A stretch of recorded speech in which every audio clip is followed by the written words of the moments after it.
Good morning, everyone. I'd like to welcome all of you to the September 16th Finance and Audit Committee meeting. I'd like to first recognize that we are gathered on the traditional territory of the Snuneymuxw First Nation. Our clerk today will be Ms. Sheila Gurry. Today's Finance and Audit Committee meeting will be held in accordance with the Community Charter, Council Procedure Bylaw 2018, number 7272, and Ministerial Order number M192, governing open meetings during a state of emergency, and the Provincial Health Officer Order regarding mass gathering events. Therefore, members of the public are required to observe meetings virtually and not attend in person, and question period will be suspended throughout the duration of the provincial health orders being in effect. The first item on the agenda is the introduction of late items. Ms. Gurry, we have none.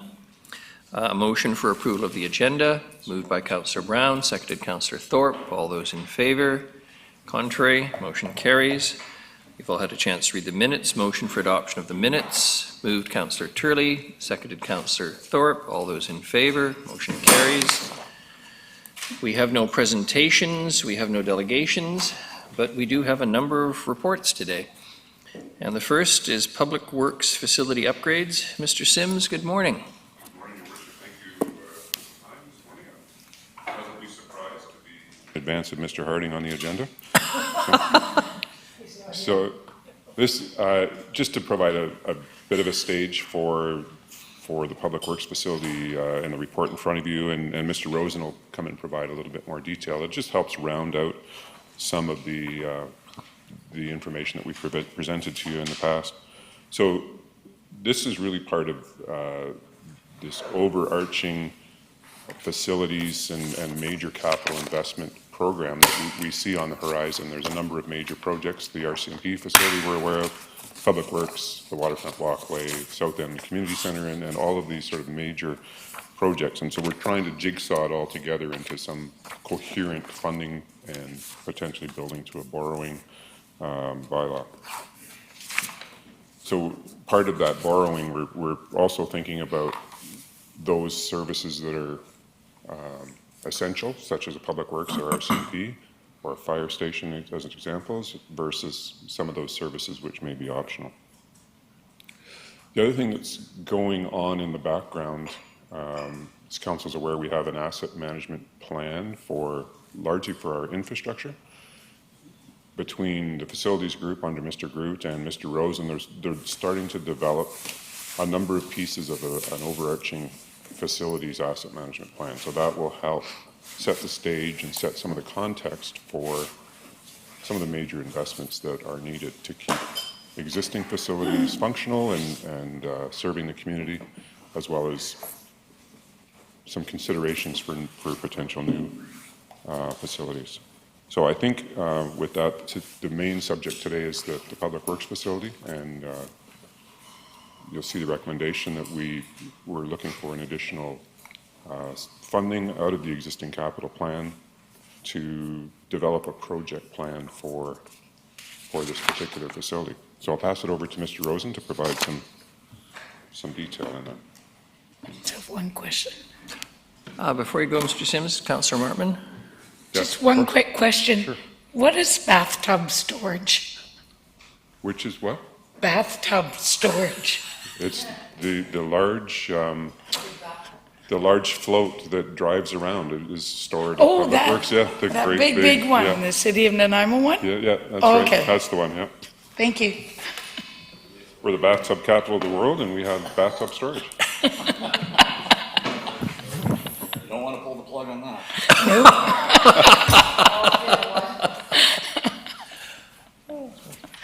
Well, everybody's in top form today. Good morning, Mr. Rosen. Good morning, Your Worship, Council. So I thought I'd talk about sort of a couple of aspects here. So talk about a little bit about the challenges around the Public Works facility, so some of the existing challenges, then talk a little bit about some of the opportunities we see going forward, and then talk a little bit about the path forward that we have proposed at this point in time.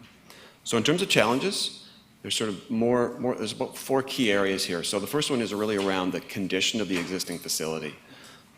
The buildings on site were constructed decades ago, and many of them are constructed in the sort of the 60s, sort of that time frame, some in the 70s. and they've been added to sort of piecemeal here and there over the years to sort of add its space where needed and so on. Many of the actual parts of the building are actually trailers, really meant for temporary expansion, but have sort of become a permanent part of the facility. Just pointing out this map here, you can see the core of Public Works is the site sort of in the middle, sort of bookended by the two yellow end components. On the left, there's the temporary housing piece that is, I believe it has a contract for another several years. And then there's the fire training facility on the right, which there's some debate about the long-term plans for that as well. I'll just flip through some pictures here. So this is the front entrance of Public Works showing the main administration building. And then this shows there's some trailers on the left, and then there's a meeting room trailer on the right. And then I believe it's called the truck barn on the right, which has some shops, including like small equipment and signage and stuff like that. And then this one shows the fleet maintenance facility with 6 of the bays shown there. So those are the main components of the Public Works facility. I'll just flip back to this map here. So in terms of condition of the facility, these buildings are essentially near or at, or in some cases beyond the typical end of life or the lifespan of these things. And they've been sustained or maintained by sort of piecemeal sort of maintenance and so on. To help understand the detailed condition, we have some condition assessments being done. They've been done, but they're sort of in the process of developing the report. So those are detailed condition assessments that assess the condition of all the components of the various buildings. So the electrical, the HVAC, the mechanical, the structural, the building envelope, the roof, all those sorts of things have been assessed in detail. And so at a future time, that information will be available to help with decision making going forward. So another aspect I wanted to talk about was the utility of the facility. So there's sort of 2 key things there. One of them is we're at capacity. The offices and the meeting rooms are sort of bursting at the seams. There really isn't enough room for the staff that are there, let alone room for any growth or consolidation or any sort of like elbow room for what you would say. Another aspect is the fleet maintenance facility. Over time, a lot of the vehicles that they work on have become bigger, like the fire trucks have become longer, the garbage trucks have become bigger. And the facility, when it was designed, I believe it was in the 60s or 70s, it really wasn't set up for vehicles of that size. So to work on some of these vehicles, they only have one bay that's long enough to work on a vehicle at any one point in time. So a lot of times they have to work on vehicles outside. So whether it's snowing or hot or smoky or what have you, they're working on these things outside. And sometimes it's okay, sometimes it's not, but it's certainly not best practice to have to work on your vehicles outside on a regular basis. And just in terms of general capacity of the service space, it really isn't enough to meet the needs of the shop. I think Councillor Armstrong, do you want to ask? No, now, after later? he's done. Okay, thank you. Sorry, go ahead. So another aspect of this is risk. So a number of years ago, seismic screening assessment was done on all the buildings at Public Works, as well as a number of other corporate facilities, and then those were sort of prioritized. So the highest risk identified in that screening assessment was the fleet maintenance facility, so the shop. That undertook a more detailed seismic assessment that looked in detail at the structure and how that sort of met with the code and stuff. And it's quite deficient. It's not a seismically rugged building. So there's a couple of concerns with that. I mean, there's the staff safety concern, but probably one of the bigger concerns is during the recovery or the response phase in a disaster, we really need to sustain the fleet. And without the shop in operation, that's pretty tough. So it really does not meet the needs of the organization from an emergency response standpoint, because it probably wouldn't last through an earthquake. Another element of another challenge really is around the security of the site. The front entrance, it just does not have the securities and the controls that we would normally like to see in a facility like this in this day and age. As well as sort of controls of materials and so on throughout the site. There's no scale, for example, so like gravel, how do we know how much comes and goes? It's a little bit cumbersome to kind of manage that, and there's some uncertainty around that. So security is a bit of a concern as well. So now I'll talk a little bit about opportunities. So you may have seen in the report there was some discussion around, or this idea of consolidation of a few different elements of the city into public works. So one of them is parks operations, currently at the Prideaux Yard, as well as a few other satellite locations. So there's an opportunity there to consolidate parks operations, and there's some benefit with that because they use a lot of the equipment as well as they use the fleet shop, and there's certainly some common elements to their operation with public works that would benefit from this, as well as collaboration and obviously sort of efficiency of using space and so on. Another one is engineering is split between downtown and public works, so there's obviously some disadvantages to having those two parts of the department separated, so there's an idea there to consolidate them at public works. So those are two sort of ideas that are kicking around. Another opportunity is just sort of developing some room for growth. Right now, as I said, we're bursting at the seams. It would be ideal if there was some room for the city to the staff to kind of grow into a facility just to meet the needs of the community and continue to provide the level of service that they expect. Another key element here is we have an opportunity to enhance reliability post-disaster. So what I was saying about the shop not being sort of seismically rugged enough to be able to handle a disaster, the whole facility, there's an opportunity there to develop a post-disaster facility with like a public works, almost like an ECC for public works. So like a departmental emergency response center, as well as some security around those buildings. So I'll talk a little bit about the path forward, but just before I mention that, I'll just talk a little bit about the space needs assessment that was done. So when the idea was put forward around consolidation of parks operations and engineering and so on, and there was certainly the need from the capacity standpoint of public works, we knew that there was going to be a discussion moving forward about this. So we conducted a space needs assessment to look at the gap between what we have right now and really what we're envisioning needing over the coming decades.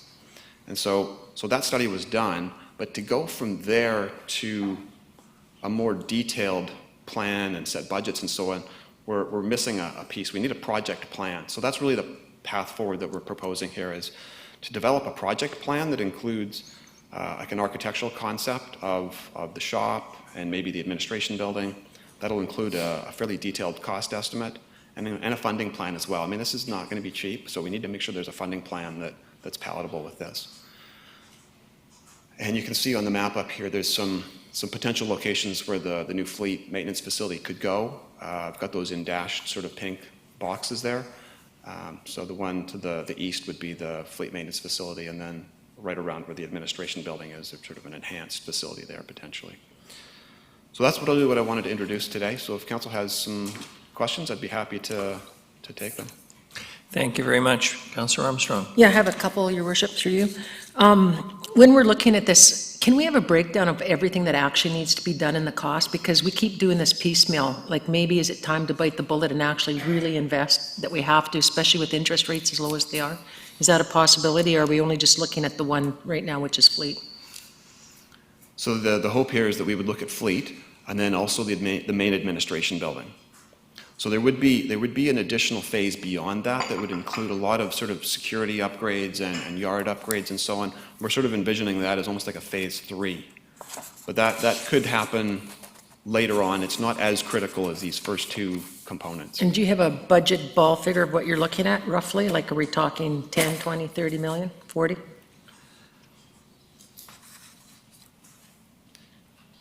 You're in the ballpark there. We're thinking the fleet maintenance facility is somewhere in that neighborhood. Depending on the extent of the main administration building, it'll be at the upper end of that, maybe beyond it. So 40 or 50 million. And we're going to have to do that probably even statutory if the work-safe conditions continue to deteriorate, correct? That WorkSafe may come in and order us to do, but it's a possibility, correct? It's a possibility. Yeah. No, I'm just saying, like, I mean, we have to start investing in our facilities before we start doing some other stuff and get these done. Thank you. Councillor Thorpe. Thank you, Your Worship. Through you, if I may, a couple of points to Mr. Rosen. Yeah, first, I agree with Councillor Armstrong. Public Works is the nerve center for providing basic services to the citizens of our community, and for me, that's always the top priority. And I think, to state the obvious, what we have there right now is long overdue for replacement. And I think we need to look at the whole picture, and as you're indicating, develop a architectural plan and also a budgetary approach to this. I just wondered, first of all, is there a proposed time frame as we move forward? Mr. Rosen, can you indicate how long you see this entire project taking? If we get underway, making an initial first step today? Through your worship, Councillor Thorpe. So the actual upgrades, potential upgrades to Public Works, they're not in the capital plan. They're not in the financial plan right now. So I think the first step for us to do is to come up with a bit of a plan, a bit of a detailed plan, and then establish a funding plan. And I think we'll have to come before council and have council approve that. It may require borrowing. So in terms of timeline, we would envision this study that we're talking about here may take between 6 months and a year. And then we'll come forward to council with this project plan and the funding plan. And it may need to be aligned with some other corporate needs as well. So the timing may depend on some external factors as well. Once that's approved, a project like this, typically the fleet maintenance facility could take 18 to 24 months to complete.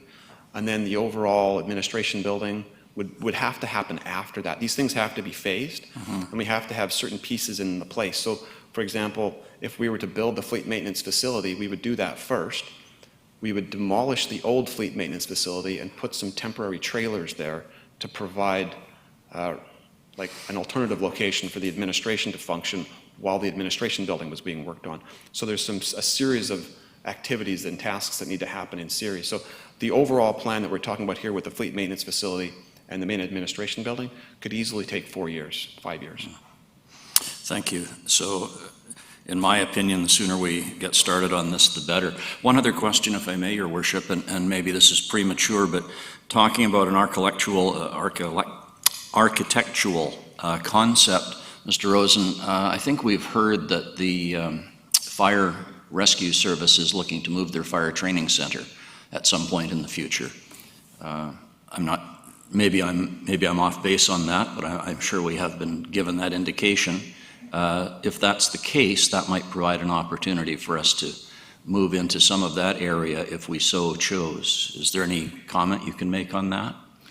Certainly, that's a decision that will hopefully be able to be made before we get into the details of this architectural concept, because whether that space is available or not really impacts a lot of decisions we'll be making. So If so, there might be a synergy there which would allow us to take that space for future growth that you were indicating. Absolutely. Thank you. Mr. Rudolph. Your Worship, on that point, fire service is having a fire master plan created right now. Over the course of this year, it's an operational plan, but it should speak to that issue, whether or not that's an appropriate location for a training facility or should it be relocated, because I'm not sure it's carved in stone that is the right path to go. Just talking to the fire chief about it, but it certainly points to the need to synergize between departments in our land holdings, what we can do. And Mr. Rosen spoke about the opportunity to rationalize resources and for like the Parks Rec function, and that's happened in a number of other cities, where the equipment and the training and all it's a hub, and they all have their own space, but it all kind of comes together. So this is.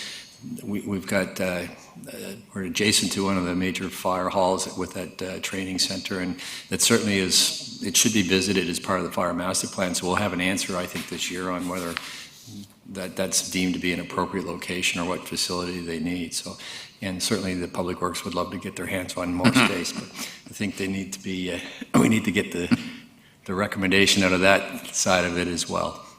Thank you very much. Councillor Bonner. Thank you, Worship. In all honesty, I think you're preaching to the converted here, but I do have a couple of questions, if I may, and it's more on, well, first question on this one. Size of the areas is certainly an issue here, and you're looking at adding more area, but have we ever considered putting the two buildings together, having maintenance in the bottom and administration on top? Generally, it's cheaper to build one building than two. Yeah, certainly we've considered sort of all those options, and it's really just about sort of optimizing the space on the site and the phasing as well, making it so it can be done in a way that allows the operation to continue to function during construction is a fairly important piece of it. But we certainly haven't ruled out the possibility of it all being under one roof. But I think this architectural concept, as we develop that, I think our initial starting point is we're thinking they need to be separate, but we haven't ruled out that they could be under one roof. Okay. My next question is more financial, and the ask here is for $200,000 from the existing 2024 plan. I'm wondering how does one reallocate 200,000? Are we looking at some of the projects like that I'm looking at in Report G, where some are completed or substantially completed and are under budget? Are we using that money for it, or where is the 200,000 coming from? So there's a fairly large storm sewer project that's perpendicular to Stewart Avenue that had to be delayed. And so it's not able to be constructed this year. So that money is available, and that's what we were identifying to transfer to pay for this. So in the event that that happens, and we use that, which is fine, and that project comes back online, we have to come up with another 200,000, I'm correct, or probably a little bit more at that point? So with this storm sewer project, the reason we're not doing it this year is because we want to tie it into an overall Stewart Avenue package of projects that'll be done in a future year. So we're building that project back into the capital plan that's going to be coming before council in the fall. Okay, thanks. Councillor Turley. Thank you, Your Worship. First of all, I like the idea of phasing everything, and I think it's necessary that it has to be done that way just to maintain operations in some sense of order. There is one thing I'd like to ask a favor of not just Mr. Rosen, but many staff who refer to aging facilities as approaching the end of life.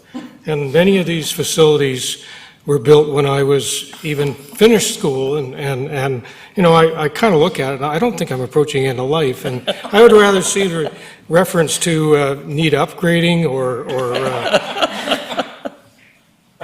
you think it's funny. Anyway, thank you very much. Thank you, Councillor Turley. A lesson in sensitivity. Councillor Brown. Thank you, Your Worship. I can't quite read that, but is the whole site 5 hectares? 4.8 hectares is the part in blue, and then 0.5 for the temporary housing and 0.7 for the fire training center. Okay, thanks very much. I'm just curious if this is the optimal site. You know, if you're revisiting the development of the site, does it make sense to move the public works yard elsewhere, or is this sort of an optimum site for developing it in the future? It's a good question. So we've thought about that, and the central location of it is quite advantageous because the crews muster there and then they deploy out to the various elements of the city, right? So the transit time between where they muster and where they need to go has a pretty big impact on what they can achieve that day. So if we were to move it to some extremity of the city, there's pros and cons in terms of being able to efficiently travel to your destination. And it also provides a fairly centralized base to deploy, you know, in case of an emergency and so on. The other element of it is it's in an industrial area, and so there isn't a lot of other parcels of this size that meet the needs in central Nanaimo. So, there is enough space there for us to achieve the vision here, but it does mean that the temporary housing site needs to become part of Public Works, and then at least eventually the fire training center would likely need to become part of it eventually if growth really were to extend. No other questions, Council? We do have a suggested motion. I'll move the recommendation. Seconded. Any discussion? I think Councillor Bonner was dead on preaching to the converted this morning. All those in favor? Contrary? None? Motion carries. Thank you very much. The next is the Federation of Canadian Municipalities Municipal Asset Management Program. Ms. Legan, good morning. Good morning, Mayor and Council. I would like to introduce Ms. Mercer for the balance of agenda items. She has members of the finance team here, detailed presentation for you, and folks that can answer any detailed questions as well. So I'm going to turn it over to Ms. Mercer. Thank you very much.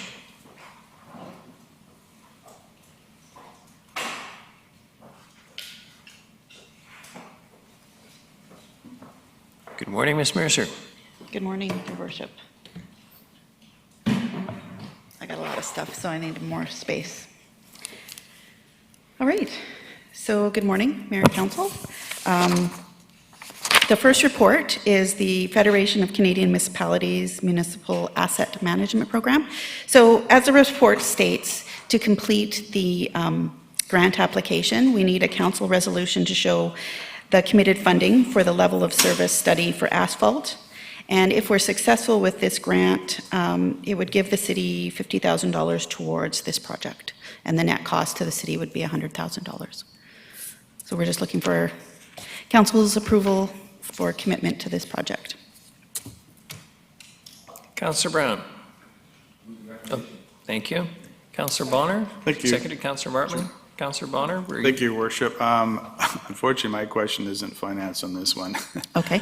I'm just trying to find out, or trying to link together from my own understanding, is this particular grant for this work, how does it relate to the work that we were told happened when we first started on council when they took all this machinery over all the roads and made an inventory of our pavement thicknesses and the work underneath? Is it part of that overall production? Or I'm going to defer that to I kind Mr. of Sims figured. because he'll have more details. Mr. Sims. Thank you, Your Worship. It's a good question. This is really an extension of that work. So we established a baseline, I should say, for the condition of asphalt. Now the next step is really gauging the community's level of expectation around asphalt condition. We can say, oh, well, we should keep our asphalt at this condition, but it's going to cost $5 million a year. But is the community willing to let it deteriorate a little bit to save a little bit of money? So it's just trying to find that sweet spot. So that's the intent of this particular work. Okay, thanks. Any other questions? Motion's in front of us. All those in favor? Opposed? None. Motion carries. Thank you very much. The next is the consideration of new permissive tax exemption applications. Ms. Mercer, please. Thank you. So we have 6 organizations requesting to be added to the permissive tax exemption bylaw for 2020. All applicants have met the criteria outlined in the grant policy and guidelines. The Island Crisis Care Society, Nanaimo Brain Injury Society, Nanaimo Unique Kids Organization, and Vancouver Island Mental Health Society are all currently on the PTE bylaw. And these applications relate to new properties that they have acquired or relocated to. The applications for the Nanaimo Community Gardens and the Society for Equity, Inclusion and Advocacy, or SIA, these are applying for the first time. And SIA was actually created from the merging of 2 organizations, the Nanaimo Citizens Advocacy and the Nanaimo Women's Center, and both of those organizations were previously on the PTE bylaw. So we're here asking for council's recommendation on these applications. Councillor Bonner? All right. Seconded. Councillor Turley? Thank you, Your Worship. I just have a question on some numbers. Nanaimo Unique Kids Organization, the estimated 2021 property taxes for that property is $10,572, and then the Vancouver Island Mental Health Society estimated tax $2,500. Is that because of the use of the property, commercial versus residential, or I can't see the assessed value being a whole lot different? But And it would, those, through your worship to Councillor Turley, sorry, brain block there for a second. It really does depend on the square footage that they occupy in a building or on a property. So, and then based on the assessment value and the percentage of the property that they occupy would determine how much of property taxes relate to their organization. Okay, I just find the difference quite remarkable. So you said, which one were they again, sorry? The Nanaimo Unique Kids Organization at 60 Needham Street. And then I'm assuming it's the new building on the corner of Rose Hill and Terminal, the 3-story building there. And what was the other one, sorry? Well, that's the two of them. That's the only one? Yeah, Oh. 60 Needham and Oh, they're and both in there. 285 Rose Hill. Okay, just And, let me, I mean, I could see if it was reversed, but so there maybe it's should just my be- lack of knowledge. So it looks, so there's a map on page 147 showing the square footage for the, is that the Nanaimo brain injuries? Sorry. I'm on the wrong one. There's so many applications here. Just give me a second to find it. I don't need the answer now, I just, at some Yeah, point I in can get time, that for you as to, Yeah. my guess is that the square footage that each one of them occupies is quite different, and therefore the value for the tax portion of that would be the reason. So I can look that up for you. Yeah, appreciate that, thanks. Yeah. Mr. Bonner? Thank you, Worship. Again, my question isn't finance, but I will get finance questions later, I promise. In the core service of review carried on by, through the previous council, there was a recommendation to review our permissive tax exemptions and make some changes. I completely understand that it's not happening right now. Got it. Do we have an idea when it might be happening in the future? We want to get it out this fall. We want to get the letters out and then have the review happen at the beginning of next year. That's our plan for right now. So that's what we're working on at this point. Thanks. No further questions? All those in favor? Any contrary? Motion carries. Thank you very much. The next is the quarterly purchasing report, single and sole source purchases in excess of $250,000 and instances of non-compliance purchases. So thank you, Your Worship. The purpose of this report is to provide committee with information regarding the items that the mayor just cited. And this is all per the city's purchasing or procurement policy. And the information is for the period ending June 30th, 2020. So Appendix 1 outlines our sole and single source purchases. Appendix 2 outlines our purchases over $250,000, and to date, we have had no instances of non-compliance. So it's just for information. You can take any questions. No questions? That was easy. Thank you very much. The next is operating results for the 6 months ended 2020, June 30. This will attract some questions. Yes, I would assume it would. So again, the purpose of this report is to provide the committee with our operating results as of June 30th, 2020. And this report includes day-to-day operations as well as operating projects. So as you're all well aware, 2020 has been a unique year because of COVID-19. And the pandemic has significantly affected the city's operations. And as a result, we're projecting a deficit of $2.98 million at December 31st for all three funds. So staff have taken steps to mitigate the deficit by repositioning Parks, Rec, and Culture staff to fill vacancies and seasonal positions rather than hiring additional temporary staff. So we do have temporary staff in the budget that we chose to fill with redeployed staff. So that had there was some savings there. We are only filling vacant positions in critical situations, and all of vacant positions are approved for posting by the CAO. We've instituted cost-saving measures at the Vancouver Island Conference Centre.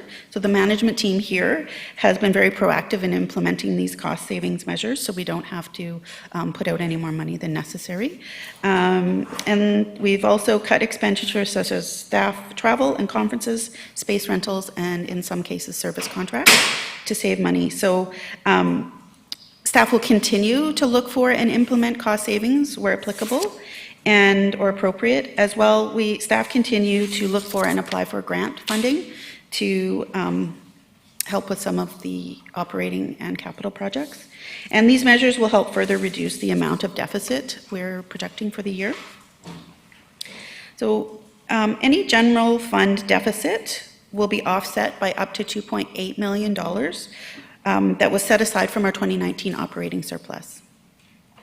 And if the deficit is larger than $2.8 million for the general fund, we would have to dip into the general financial stability reserve to fund the amount over $2.8 million. But a reminder for council that any funds taken from this reserve will need to be repaid to that reserve. And so a repayment plan will need to be incorporated into the 2021-2025 financial plan. Just an update on cash flows.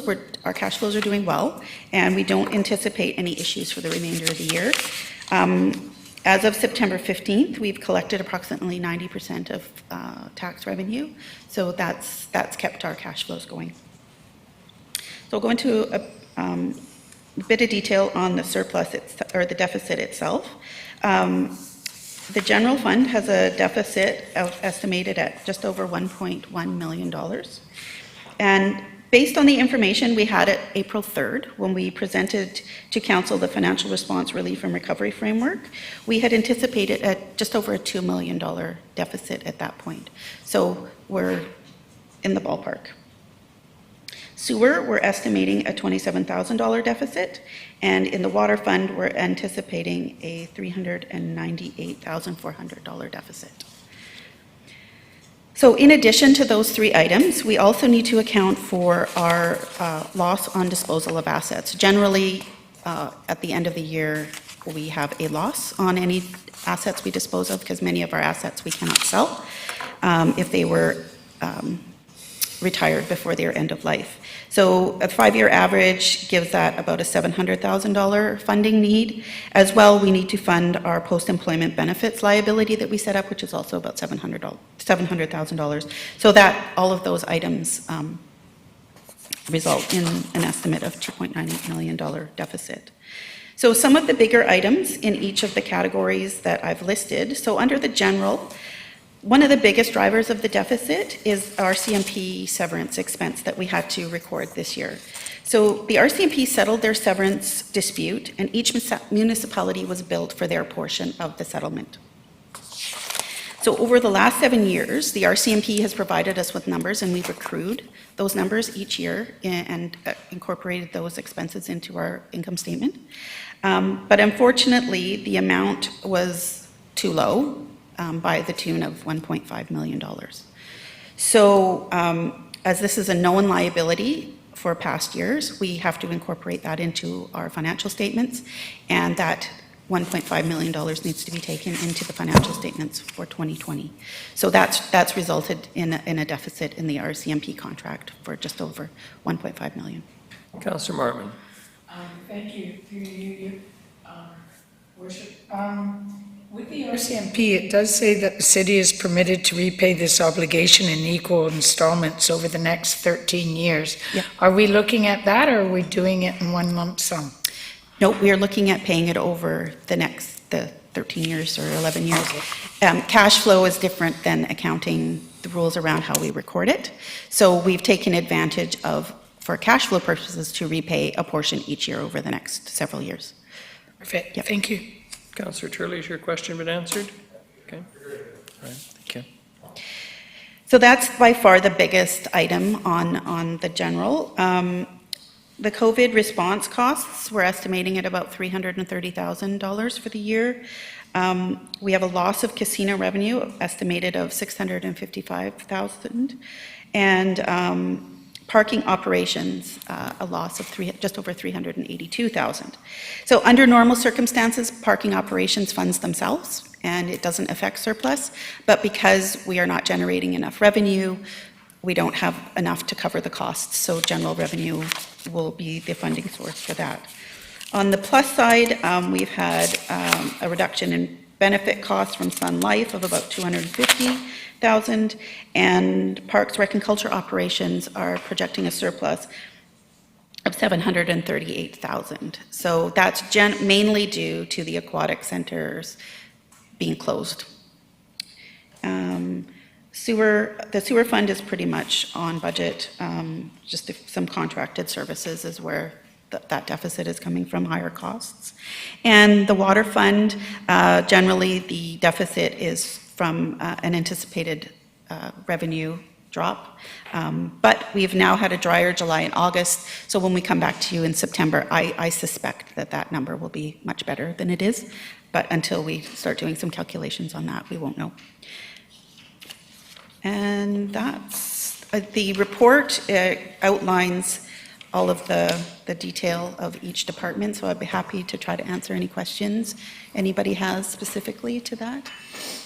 I'd like to ask just a general question. Yep. I'm going to assume that you do discuss these matters with other municipalities, and do you get a sense where we are in communities relative to our size or on the island? I mean, It's hard to compare to sometimes because each municipality has different services that they offer, and they've taken different measures to combat COVID.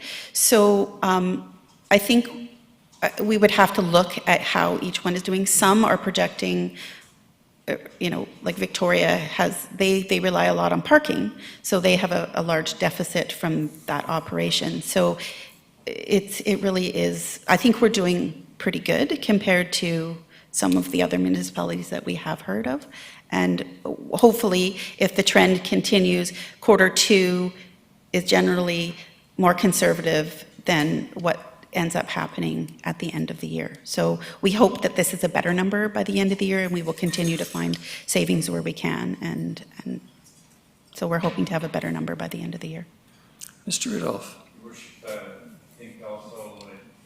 Part of this, you'll notice the sanitation challenge that we have with the reduction or the cost overture there. So it's contributing to one of our concerns, and there is actually a review of our sanitation service taking place right now to inform our budget, which is for next year, which is part of the narrative for this morning is that what lessons are we trying to learn from this year's experience in terms of doing next year's budget forecast and preparing that. So I think there's remain a lot of uncertainties heading into next year about pools, the closures and so forth. So we might find ourselves having to extend our conversations and longer this year on our budget process with you and with us, even at a staff level, to get to a place where we're comfortable and understand this. So it doesn't necessarily translate into next year, these types of deficit numbers. And that was that unique one-time cost that we have to attribute for the RCMP.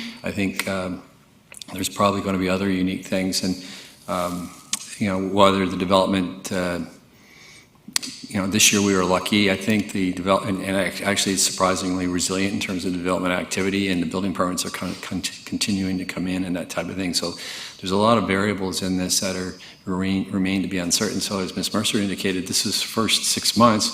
Second 6 months might generate some additional changes that we couldn't really anticipate. This is a snapshot, and it doesn't necessarily predict what we're heading into. So I just want to also manage the sanitation piece, which was another. If you discounted the RCMP, which is the largest by far chunk of this, we're not actually in that bad of a fiscal position for the year, with the exception of the sanitation. The reduction in the water revenues was attributed to the wet spring and summer. And the irony in that is that people doing less watering of their lawns and that type of thing, so we actually generate less revenue. So we've got mixed objectives in our own system here. So there's, I just wanted to sort of, we're not in a position to really forecast for you today. It's just a statement of where we think we're going to be. And overall, it was surprising how resilient I think we were. And we maintained full service levels here, with the exception of one-on-one meetings with people and the exception of the pool closures and the impacts on the Parks and Rec. So it's pretty, you get contrasting numbers for the City of Vancouver and all these types of things. But the reality is when you do the budgeting and you look at the books, this is how it turned out for us. And we had to move things around a bit to stay within the budget envelope, to be honest. And we repurposed staff from one department to another and that type of thing. So we weren't hiring. We've done everything we can to keep the services going and being restrictive on how we're doing it. And even the council budget, you know yourselves, you've not traveled to UBCM for next week and the FCM and that type of thing. So there's been right across the board, that's been the experience we've had. So so I'd be pleased to answer any questions you might have on any of these individual things, but it's just a snapshot today. Kind of to further to what Mr. Rudolph said, the 2021 budget is significantly harder and more difficult than any year we've had because there are so many moving targets and we don't know, are we going to shut down again? Is COVID really going to spring up again? Like there's all of these things, how is it going to impact our operations? So Ms. Fulla's team is doing their best to keep up with all of the changes, but it is a very difficult budget process this year. So like Mr. Rudolph said, it could take us longer to get that to you or have more conversations about certain aspects of the budget. Councillor Bonner.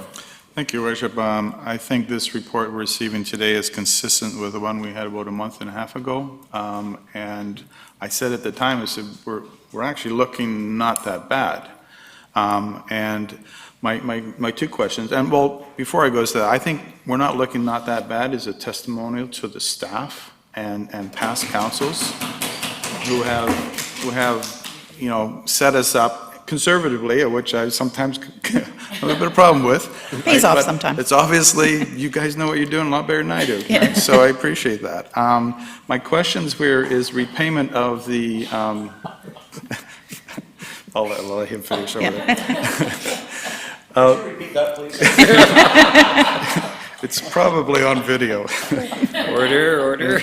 And my question is regarding repayment of our funds that we may have to draw on. But as it looks like now, it would be at the most 100,000 if things carry on. How do we set that up? Do we at the time say we're going to pull X amount of dollars out of this fund and then we decide when we pay it back? A repayment, if we had to pull funds from the General Financial Stability Reserve, we would bring that back to you to say, here's what we recommend, the payment time, but then you have your input on that, on the payment time. Mm-hmm. Yep. I see, okay. No. And just to keep in mind, that 2.8 only relates to the general fund. So really, we have, at this point, we have additional funds left over that we could apply to next year as well. So it depends on where we land at the end of the year and how much money is left over at that. So in theory, could we use, and this is probably a way theory thing, if we're going to set up our budget and it's going to have some sort of increase possibly, we could then possibly pare down the tax increase to the citizens by using some of these extra funds? Is that if there were funds left over from the 2019 surplus, we could use that in 2020. Okay, I'd be quite keen on that. Thanks. Councillor Armstrong. Thank you. My question goes back to the RCMP.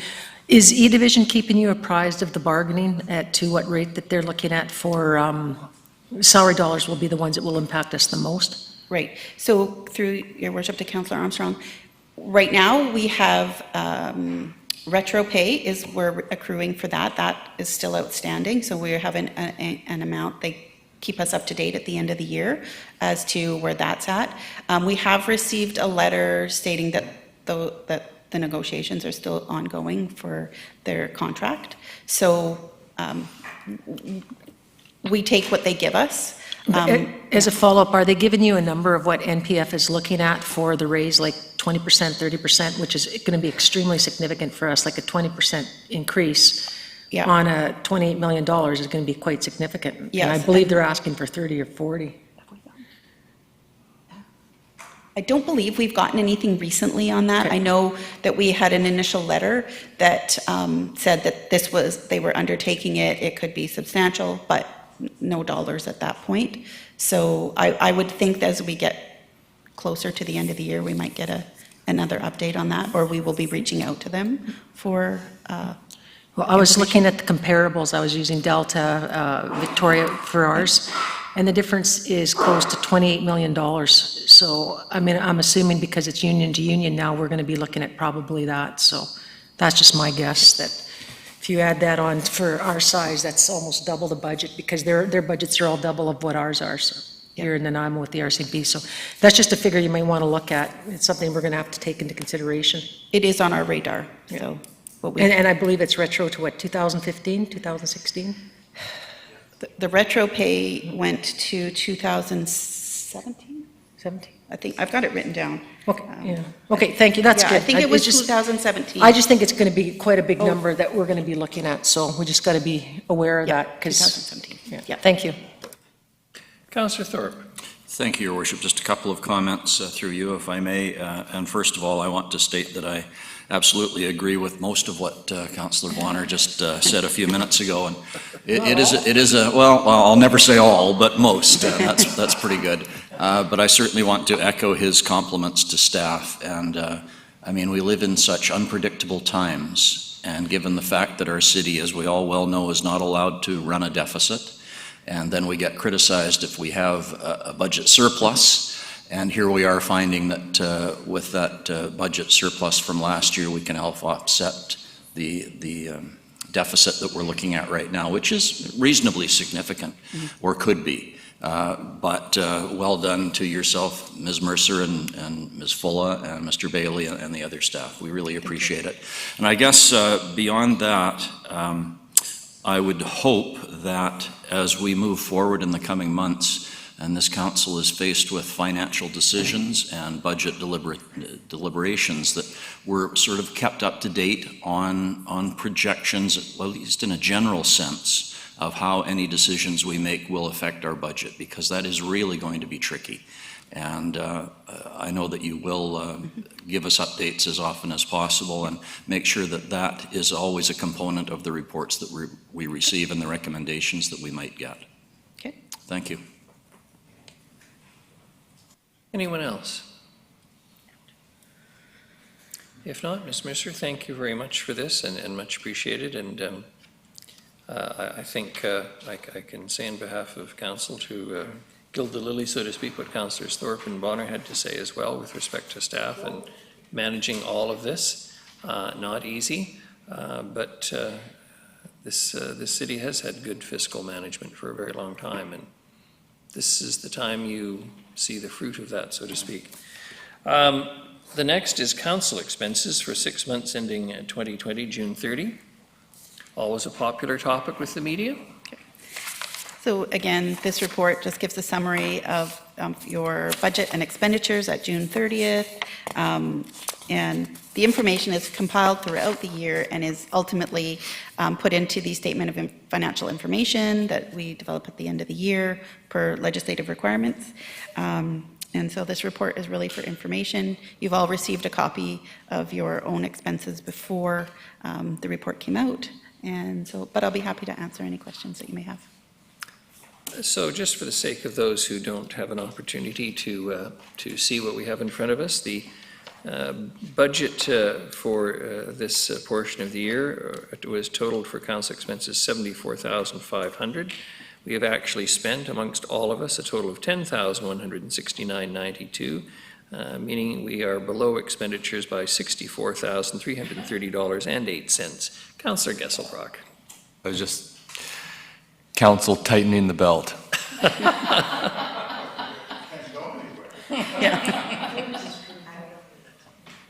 I wish the fiscal aspect of this could apply to my actual waistline, Councillor. Any comments or questions? Pretty straightforward. Thank you very much, Ms. Mercer. And the next is project results for the 6 months ending 2020, June 30th. Thank you, Your Worship. So in past years, this report has just been capital projects. But this year, we've changed the report to include capital and operating projects. And the reasoning for that is when you get your budget books and all the budget information that you have, it is a combination of both operating and capital. So we wanted to try to be consistent with the reports we give. So when you look at the budget book that you get, it is relatable to this report. So the status, basically this gives you a status report of all the projects that are undertaken in the city for the year. And it's broken down into 4 categories, 4 status categories: completed and substantially complete, in progress, not started, and delayed, and other. So we've gone through and talked with the managers of each of these projects and decided on the status. The total budget for both operating and capital was just over $90.5 million for the year. Capital projects was just over $75.5 million for the year, and operating was just over $15 million for the year. We have spent to date just over $64 million, which is 71% of the overall budget. And that's 57.1 for capital projects and just under 7 million for operating. So the funds available for all projects is just over 26.4 million, and for 18.3 for capital and just over 8 million for operating. So attachment A gives an overview listing of all the projects in each status category. So if there's any questions relating to any of the projects, myself or one of the GMs can hopefully answer any questions you have. Thank you. Councillor Bonner. Thank you, Worship. This is a different looking report, which is why I had a bit of trouble thinking. The part of the report with the blue lines in it is different than the part of the report where it talks about all other projects. Mm-hmm. So it's broken down into concurrent projects and all other projects. So concurrent projects could have a roads portion, a sewer portion, and a water portion, and we call that a concurrent project. So the ones with the dark blue lines, or the blue lines, I guess, relate to those groupings of projects. Everything else is kind of a standalone project that isn't grouped with anything else. So that's how we've grouped the projects. Okay.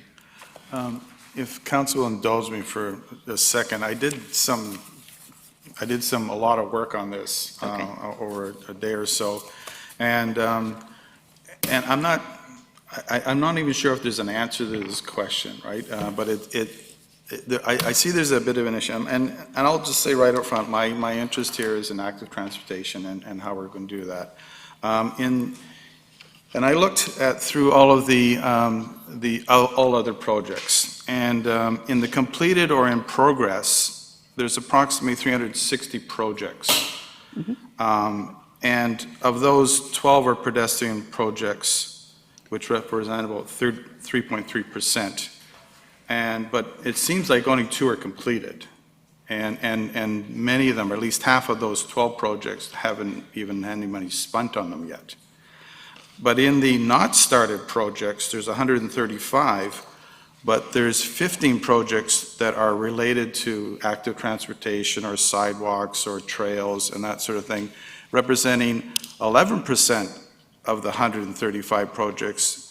And also they represent 17% of the funds in the not started, which is significant.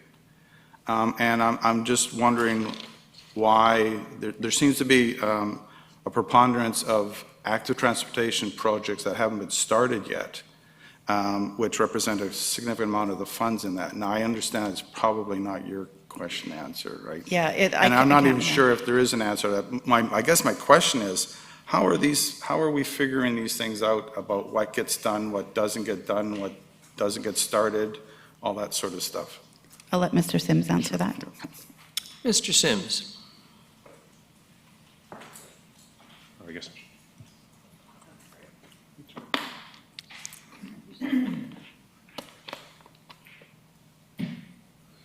Thanks, Your Worship. That's good. It's a very good question, and part of the work of the project managers are figuring which projects to release at which time of year. So, as Ms. Mercer indicated, this is up until June 30th. So it's the project status at that point. So we have a number of projects that are in the process of releasing for tender or have been released for tender, and work will start in the fall here. You've heard me say many times that the financial year does not necessarily coincide with the project year or the project cycle. So all projects don't start on January 1st and end on December 31st. So we start them when the market conditions are right and not to overload the market, as it were. The other thing that I would say is many of the utility projects, say as storm, sanitary, water, we're working in underground, so we want to make sure we're in the driest part of the year as possible. And the surface works can often, barring paving, can often be done in the fall or the spring or over the winter, if that makes sense. And usually the paving will obviously needs to wait for good weather. So that's part of the answer to it, and we may see some projects extend over into next year as well. Okay, and I thank you for that. I'm looking at some of these projects, and some of them are significant, like flashing lights, crosswalks, all that sort of stuff, which we definitely want to see more of. There is a question regarding Jingle Pot and Behringer flasher. I drove by there, and I think it's there. I think the flasher's there, but it says it's completed, but no money's been spent on it. Did somebody else pay for it? I'm not sure. I'm sorry, I haven't gone through this report in detail myself. I can assume that it's been part of another project, and I don't know if you have an answer to that one or not. Depending, as this is at June 30th, if the project was completed in and around June, the invoices may not have been posted until July, so it could be a completed project that we just haven't got the invoices for yet. I see, okay. Are we going to get another report on this 3 months from now? Yes, so you will get a report at September 30th. We can see how these ones are doing? Yes, yeah. You'll get exactly the same report with updated numbers and changes in status. Okay, thanks. Be more of a flashback than a flashing light. Just more flashing lights as far as I'm concerned. Councillor Thorpe. Thank you, Your Worship. Before Mr. Sims goes too far away, if I may, through you, it's a question I think I've asked before, but I'm still curious about it, Mr. Sims.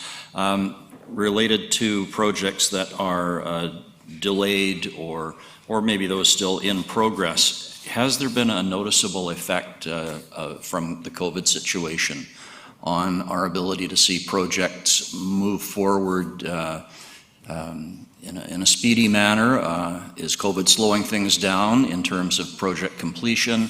And secondly, related to that, has COVID created more of a challenge to find contractors to take on our projects? Or in fact, is it a more competitive atmosphere out there? It's an excellent question, Your Worship, but I think multi-layered answer. I think we've,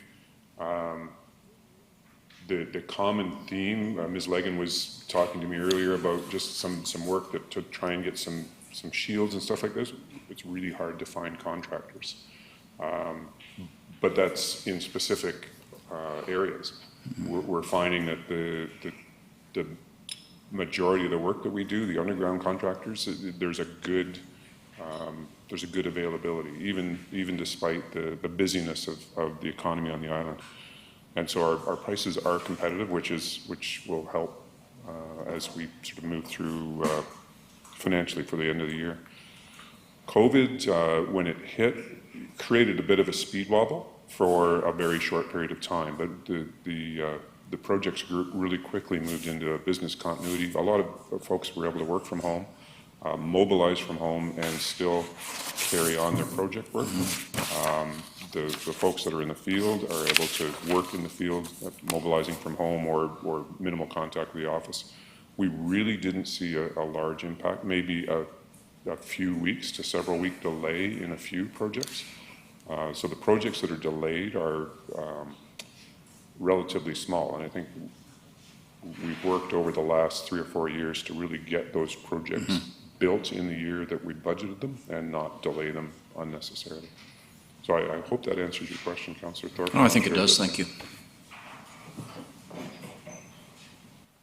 Councillor Bonner. Thank you, Worship. A couple other specific questions now, if I may, is the Clean BC Better Homes rebate program, which we started earlier in the year, has zero take-up on it. And I'm not surprised not everybody's going in houses, and we're kind of expecting that. Is that where that's at? There hasn't been any applications for the rebate through our city? I would have to look into that to see if there's been anything since June 30th.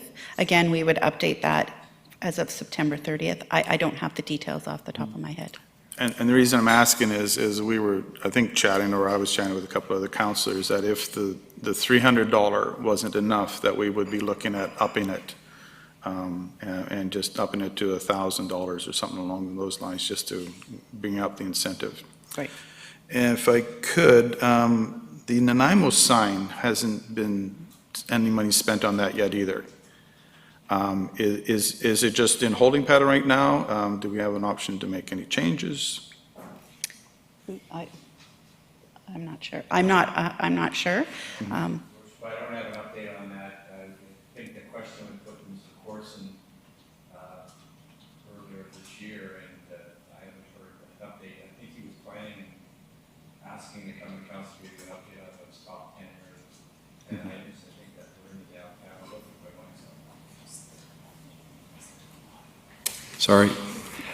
So the answer is, I'm not sure where that's at. I think we were planning, the intent was to come back to council, give you an update on all those initiatives for the downtown and other areas. So certainly be pleased to bring that back to council, either in a workshop format or a more formal setting. And if I may, the last one was regarding, there's one light item in here regarding the day drop-in center. There's $200,000 in that, and for obvious reasons, I'm kind of interested in that money because of the work of the Health and Housing Task Force is doing. But I also understand that $10,000 of that was spent on Dr. Lena Turner's work, but it doesn't actually show up there. It just shows as $200,000. Like, is there more money in there that I'm not aware of, or? I will have to look into that. Well, again, it could be from, just depending on what was the timing of the invoicing. Okay. It could be that if there was an invoice paid to date, that it could have come after June 30th. So I guess my next question is there only $200,000 in that fund, in that line item? Right now it shows as $200,000 in there. There's no other money that came out, like we were taking $100,000 each year? Yes. So there's only 2 years worth of money in there, or is another one coming? If that's the final budget, so it would be just the $200,000 for this year. Okay, Yeah. thanks. But I can follow up on these ones for you and find out where. Any other questions for Ms. Mercer? If not, thank you very much. I don't see any other business. Motion for adjournment. Moved, Councillor Bonner, seconded Councillor Gesselbrock. All those in favor, motion carries. Thank you very much to everyone this morning for the presentations.